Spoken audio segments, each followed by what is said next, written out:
What's up? This is Oriole Zet, and today I'll be doing a coaster countdown. This is the top 4 coasters at Canobie Lake Park. This is a park in Salem, New Hampshire. It's not a huge park, but it's home to 4 roller coasters. So today I will be deciding which ones are the best. I will not be doing any top 10 top type lists unless I have ridden all the coasters on the list, with the exception of one of them being a kiddie coaster, such as this one. So if I ride all the coasters except for a kiddie coaster, I may be making more lists like this, so we'll just have to see. But let's get started with the countdown. Number 4 is the Dragon. This is your powered kiddie coaster by Zamperla. We don't really know much about it. It doesn't have a super good layout. It's just a kiddie coaster, but for a kiddie coaster, it doesn't look that bad. It was down when I was there, so I wasn't able to ride it and get the credit, but oh well.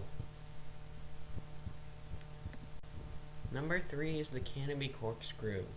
This is the Aerodynamics Corkscrew coaster, featuring 2 inversions. It has a height of 73 feet. This top speed of 41 miles per hour. This is a fun coaster. It's got a nice drop, but what really is disappointing about this coaster is it's a very short ride. It's done very quickly. You just do the drop, a turn, the double corkscrew, another turn, and it's over. Also on this, I recommend riding back row. It's going to be a lot faster than the front row, and that makes it more fun. This one's a bit of a headbanger, but it's not that bad. I found it to be very tolerable.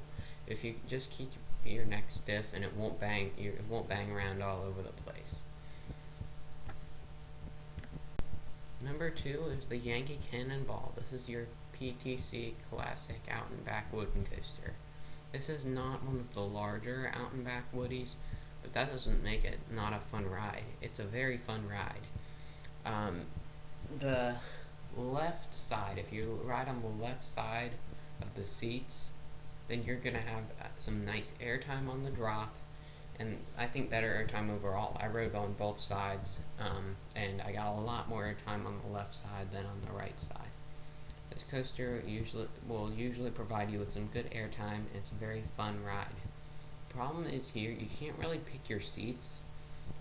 It all depends on what place you get in the line. So I didn't get to ride front row or back row here, but that doesn't ruin the ride. It's definitely a fun ride. And by the way, it's not rough. I rode it and it was very smooth for an old wooden coaster. And number 1 is Untamed.